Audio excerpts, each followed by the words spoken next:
y el anfitrión de DJs BrewTube, y hoy nos vamos a criticar otra cerveza macro mexicana.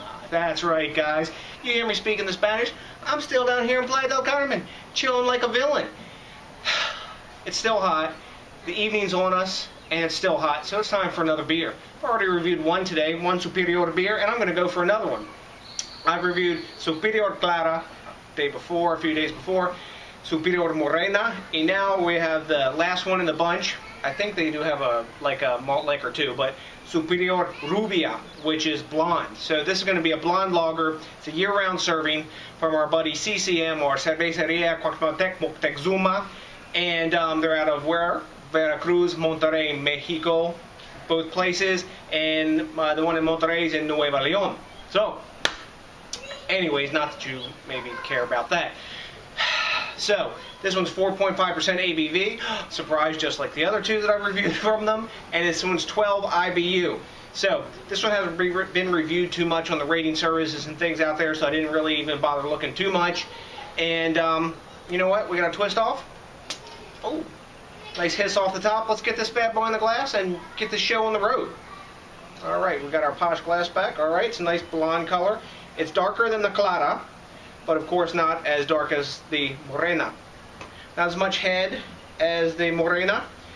Really white head, super tight pack bubbles, little tiny bit sudsy at the top. We got about a finger and a quarter on there.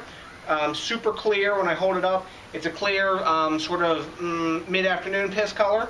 Lots of active bubbles flowing up from the bottom when I swirl it. No alcohol legs and a bit of clinging glass lacing. Head's dissipating pretty quick. We're already down to a finger. So let's get a nose on this and see what's going down in that department. Let's see.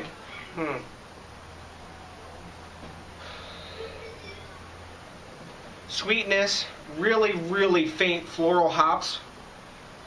No corn smell, a little bit of lager yeast smell. Smells really clean and crisp. Not much going on. Blonde lagers of this type, they're not fancy beers. So, let's get a taste on this bad boy and see what's up.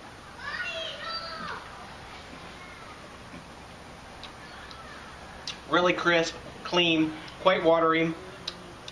It's got a sweet taste at the end, not corny sweet like the Clara has. It's more of a malty sweetness, malty bready sweetness. Goes down super easy. You could chug this top to bottom in 5 seconds.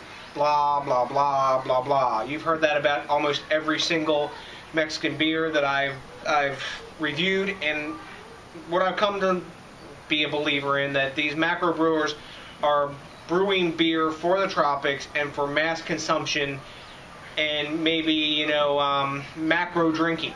You know, pounding a 6 of this at the end of the night. They're not too expensive. I think a 6 of this, which is one of the better beers, only costs like $6. So it's about $1 a beer. I bought this at the C-store for $1.20. Wow. You know, that's pretty damn cheap. I prefer the Morena to this. It's not a bad beer at all. It's not awesome. I don't know if I'd seek it out again. I would choose it over like Corona or Sol, which is like a sister beer to this. It's an American adjunct lager. It is what it is. It's a blonde lager. Now, this would work really well in beer cocktails. As you guys know, I'm the beer cocktail man, and this beer would taste really good. It's got enough sweetness and enough of a little bit of floral hop in it to give it good balance in a cocktail with a little liquor, of course. So anyways, guys, let's give this a grade. Great beer. Assholes and idiots that they are giving this a 5. That's complete bullshit. Like I always say, rate beer, fuck off. Beer Advocate has no grade for it. They've given some, you know, reviews, and it seems to be running in the high 70s. I'm going to give this one a B-. It's not, you know, not awesome, you know, not blowing my head, you know, away.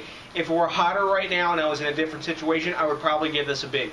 Because another thing that I've learned is these tropical designed beers that are thinner, more watery, kind of, sort of, I don't know what you want to call this. They're all plays off German styles, like watery versions of German style beers. They're well suited, and when it's hot, they do taste better. And when you pair them with food, they are a little better too. So I've been flapping my gums enough, and we got to talk about something important. We got to think globally.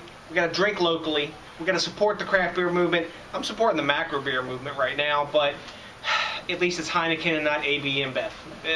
That's the best I can do right now. I'm going to try to find some craft beer, something to review instead of crap beer.